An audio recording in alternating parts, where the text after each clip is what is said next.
A los dos primeros invitados los conocen ustedes por sus apariciones frecuentes, que ellos seguramente dirán que no son tan frecuentes, en televisión.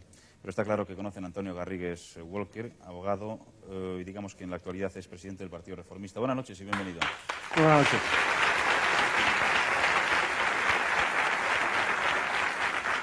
Nuestro segundo invitado es economista, secretario general de Alianza Popular, Jorge Bestringe. Buenas noches.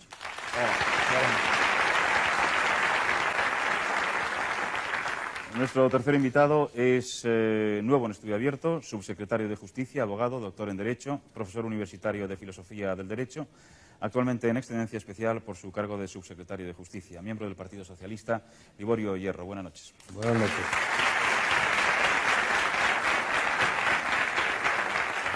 Nuestro cuarto invitado es catalán, periodista, miembro del Partido Comunista de España, a cuyo comité ejecutivo pertenece y donde es responsable de las relaciones con la prensa, Andreu Claret. Buenas noches. Buenas noches. La verdad es que, por una razón o por otra, no dirán ustedes que no hay temas de los que tratar. Yo les voy a contar cuáles son las reglas del juego, que son bien sencillas. No esperen que yo me dirija a ninguno de ustedes directamente. Les ponemos una serie de temas y nos gustaría saber qué es lo que opinan sobre estos temas. Cuanto menos hablen de cada uno de los temas y más claro hablen, mejor, y así podremos pasar a otros. La verdad es que las primeras páginas de los periódicos, los telediarios, las emisoras de radio, todo el mundo habla de este terrible accidente que ha costado tantas muertes en Vizcaya. Muchos accidentes, está claro que la fortuna no está con nosotros, por lo menos en este tema, y hay mil especulaciones referente a por qué tantos accidentes en un año, aunque sabemos todos que sigue siendo el medio más seguro de viajar, pero uno empieza a dudar cuando pasan estas cosas. Así es, y el tema es, para que no nos vamos a engañar, especialmente ahora de especial delicadeza, porque tenemos que saber distinguir entre la pena y la tristeza que todos sentimos con la necesidad de hacer algo. La estadística última demuestra que España está en estos momentos en el récord absoluto de accidentes aéreos y, en su consecuencia, habrá que tomar medidas técnicas, habrá que tomar medidas económicas y habrá que tomar, como es lógico, medidas políticas. Yo creo que este es el típico tema en donde los intereses partidistas tienen que ceder definitivamente ante los intereses del Estado español y que, en su consecuencia, si el consenso político en este tema es necesario, prodúzcase a toda velocidad y, si es necesario, asesorías técnicas, obténganse al precio que sea, porque estamos jugando con valores muy importantes. Sí, yo coincido con Antonio en el sentido de que son muchos, ¿no? Son demasiados los accidentes que está habiendo y habrá que tomar medidas para que España no tenga ese triste récord de ser el país con más accidentes aéreos. Sin embargo, me parece que el tema está siendo politizado y mal politizado, ¿no? Y ya que está Jorge Bestringe, yo quisiera decir que ha habido unas declaraciones de Fraga que me parecen improcedentes, porque Fraga dice que se caen los aviones porque el país está mal. Francamente, cuando Fraga era ministro también se caían los aviones, ¿no? Entonces yo creo que hay que tener respeto por los accidentes, por los muertos y tomar medidas eficaces para que no haya accidentes. Sí, ya evidentemente, aunque sea por alusiones indirectas, bueno, Fraga no ha dicho exactamente eso, ¿eh? Fraga lo que ha dicho, y creo que tenía toda la razón al decirlo, es, en primer lugar, que en la famosa comisión de investigación que nosotros hemos pedido, la famosa comisión parlamentaria, donde se está tratando precisamente este tema de la seguridad en los aeropuertos, pues el Gobierno nos ha negado prácticamente el pan y la sal en ese aspecto y nos ha negado toda la información. Y muchas veces nosotros hemos tenido que ir a buscar la información prácticamente in situ, ¿no? Pidiendo, bueno, pues a los que volaban o a los que servían a los aterrizajes y todo esto, qué era lo que pasaba en esas condiciones, si las condiciones de seguridad estaban reunidas o no. Y hemos sido incluso, de alguna manera, agredidos, incluso hoy, vamos, vengo ahora del Congreso de los Diputados, y hoy hemos podido oír, por ejemplo, un diputado socialista decir que es que, claro, poner, en fin, el dedo sobre esa llaga o bien denunciar las irregularidades o los procedimientos inadecuados que están utilizando en estos momentos para transporte aéreo en España, que eso era hacer un flaco servicio al país porque podía tener alguna repercusión sobre el turismo. Claro, la primera contestación que a mí se me ocurrió, yo no intervenía, pero la primera que se me ocurrió fue en relación con lo que antes dijo Antonio Garrigues, mire usted, una vida, aunque sea una sola, ¿verdad?, vale muchísimo más, ¿verdad?, que todos los planteamientos turísticos que uno quiera plantear. Pero es que además es verdad, y en eso Fraga tiene toda la razón, que estamos un poco en este tema de los transportes a nivel de chapucita nacional.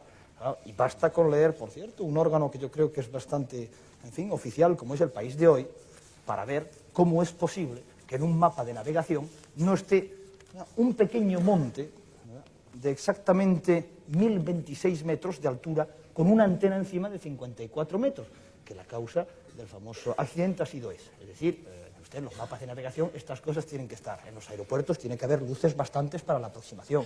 Tiene que haber ese famoso sistema en virtud del cual, pues por determinados impulsos electrónicos o magnéticos, ¿verdad?, un avión pueda aterrizar con el piloto automático puesto. No digo ya que lo aterrice el piloto del avión, tiene que poder aterrizar con el piloto automático puesto. Y por lo tanto, ya está bien en cuanto a la racha, y era normal, por lo tanto, que el líder de la oposición aquí pues hiciera, digamos, una advertencia severa. Es decir, aquí hay que tomar medidas, y además estamos con el gobierno en esa situación, digamos, un poco dramática, de que tampoco queremos hacer leña de temas que son temas en definitiva humanos, como antes ha dicho, pero donde nos damos cuenta cómo sistemáticamente las medidas correctoras no se toman con anterioridad a que estas cosas puedan ocurrir, sino que se toman con posterioridad a que ocurran. Por ejemplo, en el aeropuerto de Barajas se pusieron muchas más luces a raíz de una catástrofe bastante considerable que hubo, donde 2 aviones chocaron. Y usted, lo que hay que hacer es poner los medios antes y no después. Y me parece muy bien que cuando hay además tantos muertos se denuncie por todas las personas que deben denunciarlo. Y eso es un tema que yo no sé si debería terminar en un juzgado o no, pero creo que había toda la razón en poner el acento sobre esta cuestión. Señor, yo coincido sustancialmente, sobre todo con cómo lo ha planteado Antonio Garrigues. Creo que no es necesaria esta última precisión. Estos temas siempre están en manos de un juzgado, igual que están los últimos accidentes de Barajas, porque por obligación legal tiene que intervenir. Me parece muy aventurar que los defectos del mapa, aunque existieran, puedan ser causa ni siquiera remota del accidente, porque evidentemente ha habido algún otro tipo de fallo, porque el avión no volaba, según parece demostrado, a la altura debida.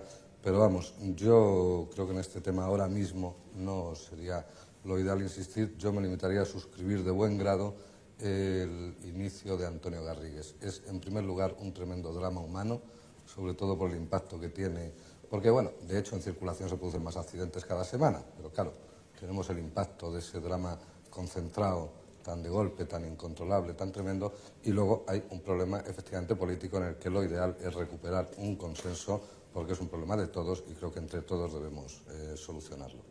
Otro tema... Sí. Todos, pero cada cual en su papel. Y cada la cual oposición... en su papel, el gobierno, en el gobierno, gobernando desde que gobierna, porque hay quizá defectos de nuestra estructura o infraestructura del transporte que tampoco son justamente imputables a un gobierno que gobierna solo desde hace 2 años y medio. Pero yo quería decir que creía que no era el momento de entrar en ese debate aquí. Por descontado, todo el mundo piensa que en 2 años y medio algo se hubiera podido hacer, pero en todo caso es deber de la oposición seguir insistiendo hasta que esa tasa de accidentes tan terrorífica disminuya. Eso es totalmente normal. Otro tema triste también, y parece que se unen, es el asesinato del director general del Banco Central. ¿Qué consideraciones políticas cabe hacer a este tema? ¿Por qué pasan estas cosas? Desgraciadamente aquí cabe poca originalidad y poca invención. Todos estamos desengañados, todos estamos tristes, todos estamos frustrados. Yo creo que frente al fenómeno del terrorismo de ETA y el terrorismo del Grapo y cualesquiera otros grupos violentos, yo creo que la sociedad española tiene que aceptar que desgraciadamente son problemas de lenta solución, pero al mismo tiempo yo cada día estoy más convencido de que no se están tomando ni las medidas policiales necesarias, ni las medidas técnicas necesarias, no se está advirtiendo a la sociedad de cómo debe protegerse adecuadamente. Yo no soy de los que piensa que el índice de inseguridad en España sea sustancialmente mayor que el que pueda haber en Italia o en otros países europeos, pero creo que el conjunto de la sociedad está mal preparada frente a este fenómeno. Tenemos que, por de pronto, dar un ejemplo ciudadano, que es que nosotros no vamos a transigir. El terrorismo lo vamos a vencer antes o después, y lo vamos a hacer.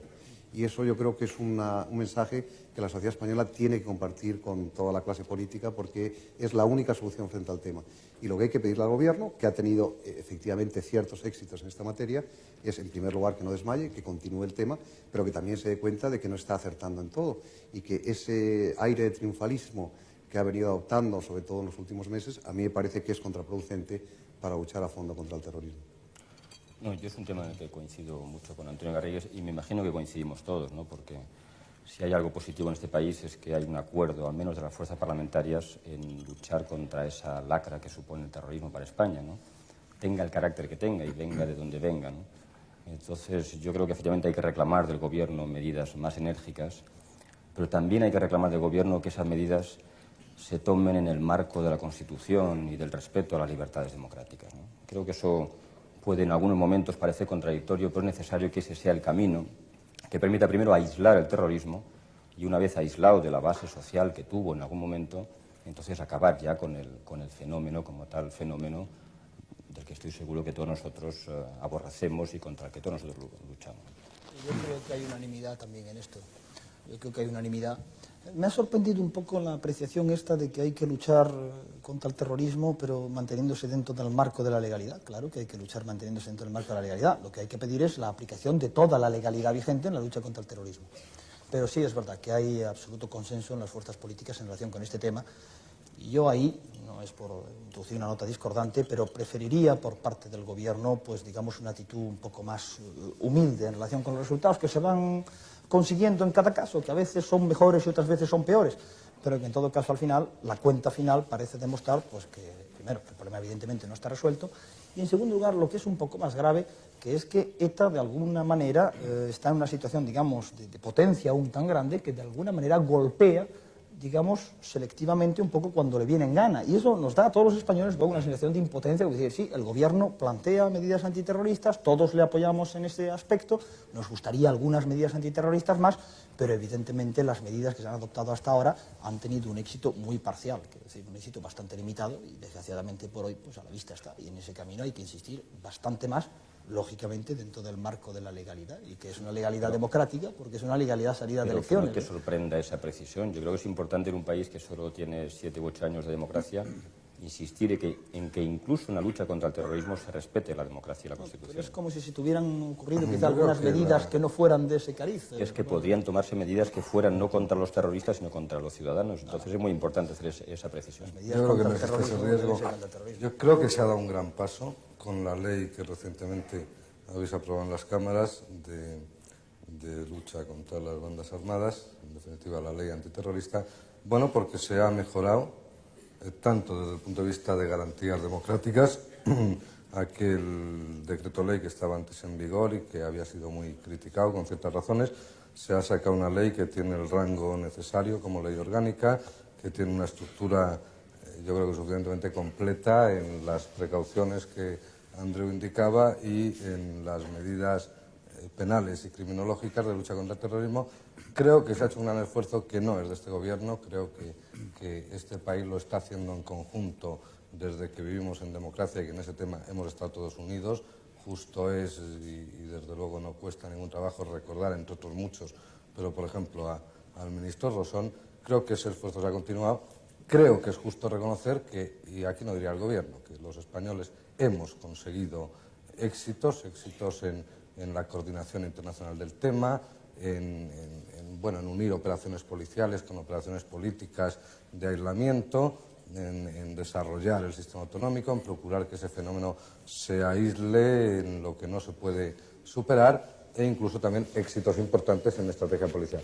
Yo no creo que haya habido, quisiera decir que desde luego no creo que sea el espíritu del Gobierno ni que haya habido, y se puede decir, una actitud triunfalista, porque bueno, ni lo creo que haya datos para afirmarlo, ni sería lógico. Es decir, el fenómeno todos sabemos que no está vencido, que como ha dicho Antonio antes, es todavía, y somos conscientes, un esfuerzo en el que queda un camino por recorrer. Yo creo que lo importante ahí es que todas las fuerzas democráticas y todos los españoles sigamos luchando, por supuesto, legalmente y políticamente y policialmente contra este fenómeno que es de esperar, y yo creo que de esperar razonadamente, que podemos superar en unos años. Un tema en el que no sé si todos ustedes van a estar de acuerdo. La próxima visita del presidente Reagan a España. Aquí puede venir cualquiera y no pasa nada. De repente anuncia su visita el presidente Reagan y se arma una especie de marimorena.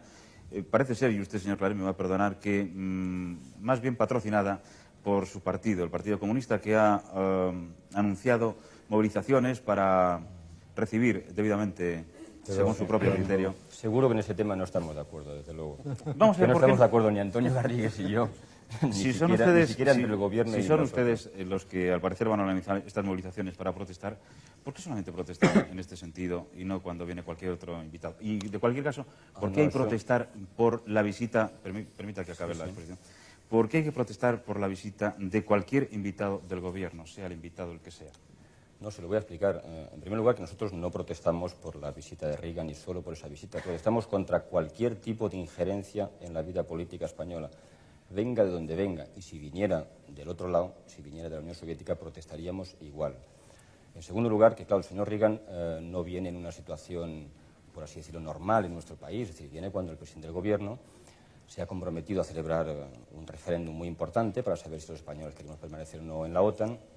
Y además Reagan viene después de que en España ya hemos vivido una especie de semana americana, muy americana, ¿no? con sabor muy americano, en el que se han producido una serie de acontecimientos, todos ellos protagonizados bien por el embajador Enders, bien por miembros de la embajada, bien por el propio Pentágono, que ha dado Señor a Ordaz, conocer... me acabo de decir hace un momento Sí. que también se espera la visita antes del señor Gromyko, ¿no? Y no le quepa ninguna duda que si el señor Gromyko visita España y con ocasión de su visita tiene una actitud de intromisión en la vida política española, el Partido Comunista de España también denunciará esa intromisión. Pero por el momento las intromisiones... De cualquier manera van a esperar. Sí, sí, pero las intromisiones que ya hemos vivido son las de los norteamericanos, porque el documento que se ha conocido del Pentágono existe, es un documento por el cual en España, en caso de emergencia, se van a desplegar armas nucleares. Y nos parece a nosotros, hombre, que los españoles, además de la democracia y de la libertad, debemos de tener otra cosa, que es la soberanía, que es la independencia, que es la capacidad de decidir nosotros mismos acerca de nuestro destino, de nuestra política de defensa, de nuestra política exterior.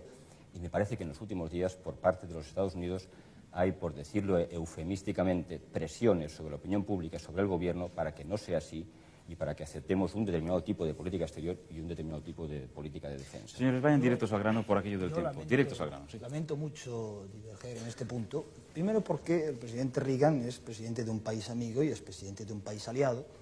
Y creo que en un país como el nuestro, donde cada día se producen desgraciadamente 2.000 parados, que es una cifra importante, donde, en fin, cada año, ¿verdad?, aumenta la deuda externa, o mejor dicho, cada día aumenta la deuda externa en 3.000 millones de pesetas, donde cada año, ¿verdad?, pues una familia española tiene que pagar 100.000 pesetas por familia, sencillamente para pagar los intereses y la amortización de esa deuda.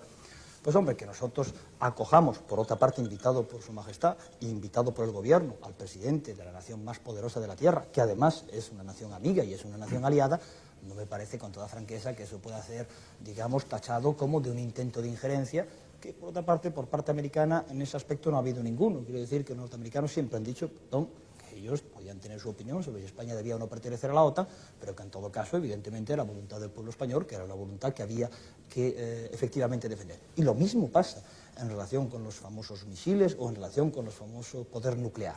Quiero decir, hay países de la NATO donde sencillamente, pues en virtud del tratado de adhesión que ellos han firmado, pues no aceptan la presencia de armas nucleares en su territorio. Pues nos basta sencillamente con adoptar un mismo de disposición, una disposición igual, mejor dicho, en relación con la OTAN. Pero decir que la OTAN, organismo internacional creado durante la Segunda Guerra Mundial para luchar contra el fascismo, para luchar contra las dictaduras, para luchar por las libertades democráticas, por un modelo de sociedad abierta, va a ser ahora algún tipo, digamos, de organización que va a intentar imponer a sus miembros condicionamientos políticos, me parecería una profunda injusticia. Y yo ahí diría, vamos a ver si efectivamente cuando venga el señor Gromyko, ¿verdad?, también hablamos del Pacto de Varsovia, donde esos, por cierto, tienen un comportamiento ligeramente distinto, ¿verdad?, donde suenan más ruidos de cadenas, de carros de combates y botas con clavos y cosas por el estilo. Pero poner la OTAN, ¿verdad?, en una situación, digamos, de casi presentarla como un enemigo es injusto, y presentar al presidente Reagan, repito, presidente de un país amigo y aliado con el cual tenemos convenios firmados y que no viene a pedir nada, viene a devolver una visita después de que ha sido cordialmente invitado, pues no me parece que sea hospitalidad española, y creo que los españoles debemos ser más hospitalarios. Señor Hierro. A mí me parece en todo caso que en este punto es claro que hacer una interpretación política o ideológico-política de la visita del presidente Reagan es tirar muy lejos los tejos, porque es una visita diplomática, como ha dicho Jorge con toda razón, bueno, corresponde a una visita ya hecha por Su Majestad, es un país aliado, y desde luego pretender colgar o añadir de la visita o relacionar la visita con, bueno, pues unos planteamientos de eventuales o hipotéticas injerencias de un determinado Estado, etcétera. Bueno, en todo caso, si eso existiera, que no parece la cuestión, no tiene nada que ver con el viaje, es decir, el viaje del presidente Reagan, igual que de Gromyko o de tantos otros dignatarios, lo que pone es a nuestro país en la situación internacional que todos queramos que tenga y que merece, que es una situación de relación abierta internacional, con un cierto protagonismo, con una dignidad y con una relación abierta con todo el mundo. Igual que no me escandalizaría yo ni haría ideología de que el presidente Suárez recibiera en su día a Arafat, que me parece muy bien, o de que el presidente González abrazara a Fidel Castro, con menos motivo, desde luego, vamos a ideologizar el que venga el presidente de los Estados Unidos a hacer una visita diplomática a España. Señor Garrigues. Para tranquilizar a Andreu Claret, yo le diría que en último término, deberían estar casi hasta contentos, porque si el presidente Reagan puede estimular ciertos sentimientos frente a la injerencia en España, pues yo creo que ese viaje os puede convenir frente a vuestra postura con respecto a la OTAN e incluso con respecto al referéndum. Y en cuanto a la normalidad democrática, en la que habéis insistido ambos, yo creo que eso es un tema que tenemos que aceptar. Debo reconocer, vamos, con respecto al Partido Socialista, que la que hubiera armado el Partido Socialista si UCD invita aquí al presidente Reagan hubiera sido algo... Es un juicio de intenciones. Yo no me imagino a Alfonso Guerra en ese tema, porque me imagino la que diría si UCD hubiera invitado al presidente Reagan.